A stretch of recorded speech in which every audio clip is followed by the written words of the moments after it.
ಬೆಳ್ಳಂ ಬೆಳಿಗ್ಗೆ ಡಿಕೆ ಶಿವಕುಮಾರ್ ಅವರು city rounds ಮಾಡ್ತಾ ಇದ್ದಾರೆ. ಬೆಳ್ಳಂ ಬೆಳಿಗ್ಗೆ ಡಿಕೆ ಶಿವಕುಮಾರ್ ಅವರು ಸಿಟಿ ರೌಂಡ್ಸ್ ಮಾಡ್ತಾ ಇದ್ದಾರೆ. ಕಬ್ಬನ್ ಪಾರ್ಕ್ ನಲ್ಲಿ ಡಿಸಿಎಂ ವಾಯು ವಿಹಾರ ಮಾಡ್ತಾ ಇದ್ದಾರೆ. ಬೆಳ್ಳಂ ಬೆಳಗ್ಗೆ ಡಿಸಿಎಂ ಡಿಕೆ ಶಿವಕುಮಾರ್ ಅವರು ಸಿಟಿ ರೌಂಡ್ಸ್ ಮಾಡ್ತಾ ಇದ್ದಾರೆ. ಪಾರ್ಕ್ ನಲ್ಲಿ ಬೆಂಗಳೂರು ನಡಿಗೆ ಕಾರ್ಯಕ್ರಮ, ಸಾರ್ವಜನಿಕರ ಸಮಸ್ಯೆಯನ್ನ ಡಿಸಿಎಂ ಆಲಿಸ್ತಾ ಇದ್ದಾರೆ. ಜನರ ಜೊತೆಗೆ ವಾಕ್, ಕೆಲವೇ ಹೊತ್ತಲ್ಲಿ ಸಂವಾದ ಶುರು ಆಗುತ್ತೆ.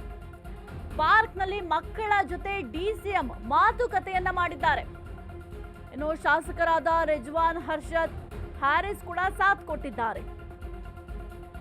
ಇನ್ನು ಡಿಸಿಎಂ ಡಿಕೆ ಶಿವಕುಮಾರ್ ಅವರು ಬೆಂಗಳೂರು ನಡಿಗೆ ಕಾರ್ಯಕ್ರಮವನ್ನ ಮಾಡ್ತಾ ಇದ್ದಾರೆ. ಹಾಗಾಗಿ ಬೆಳ್ಳಂ ಬೆಳಿಗ್ಗೆ ಸಿಟಿ ರೌಂಡ್ಸ್ ಅನ್ನ ಮಾಡ್ತಾ ಇದ್ದಾರೆ. ಮೊದಲ ದಿನ ಲಾಲ್ಬಾಗ್ನಲ್ಲಿ ಬೆಂಗಳೂರು ನಡಿಗೆ ಕಾರ್ಯಕ್ರಮ ಮಾಡಿದ್ರು. ಆನಂತರ ಜೆಪಿ ಪಾರ್ಕ್, ಆನಂತರ ನಿನ್ನೆ ಕೂಡ ನೀವು ಗಮನಿಸಬಹುದು ಗಾಂಧಿ ಪಾರ್ಕ್ನಲ್ಲಿ ಬೆಂಗಳೂರು ನಡಿಗೆ ಕಾರ್ಯಕ್ರಮವನ್ನ ಮಾಡಿದ್ರು. ಇವತ್ತು ಕಬ್ಬನ್ ಪಾರ್ಕ್ನಲ್ಲಿ ಬೆಂಗಳೂರು ನಡಿಗೆ ಈ ಒಂದು ವಿಶೇಷ ಕಾರ್ಯಕ್ರಮವನ್ನ ಮಾಡ್ತಾ ಇದ್ದಾರೆ. ಈ ಒಂದು ಕಾರ್ಯಕ್ರಮದಲ್ಲಿ ಜನರ ಕುಂದು ಕೊರತೆಗಳನ್ನ ಆಲಿಸಲಾಗುತ್ತೆ. ಜನರಿಗೆ ಏನೆಲ್ಲ ಸಮಸ್ಯೆ ಆಗ್ತಾ ಇದೆ ಅದರ ಬಗ್ಗೆ ನೇರವಾಗಿ ಜನರು ಡಿಸಿಎಂ ಡಿಕೆ ಶಿವಕುಮಾರ್ ಅವರ ಬಳಿ ಹೋಗಿ ಮನವಿಯನ್ನ ಸಲ್ಲಿಕೆ ಕೂಡ ಮಾಡಬಹುದಾಗಿದೆ. ಹಾಗಾಗಿ ಇವತ್ತು ಕಬ್ಬನ್ ಪಾರ್ಕ್ನಲ್ಲಿ ಡಿಸಿಎಂ ಡಿಕೆ ಶಿವಕುಮಾರ್ ಅವರು ಅಲ್ಲಿರುವಂತಹ ಏನು ಸಾರ್ವಜನಿಕರಾಗಿರ್ಬೋದು ಅಥವಾ ಮಕ್ಕಳಾಗಿರ್ಬೋದು ಅವರೆಲ್ಲರನ್ನು ಕೂಡ ಮಾತನಾಡಿಸುವ ಪ್ರಯತ್ನವನ್ನ ಕೂಡ ಮಾಡ್ತಾ ಇದ್ದಾರೆ. ಇನ್ನು ಶಾಸಕರು ಕೂಡ ಡಿಸಿಎಂ ಡಿಕೆ ಶಿವಕುಮಾರ್ಗೆ ಸಾಥ್ ಕೊಡುವ ಕೆಲಸವನ್ನ ಮಾಡ್ತಾ ಇದ್ದಾರೆ.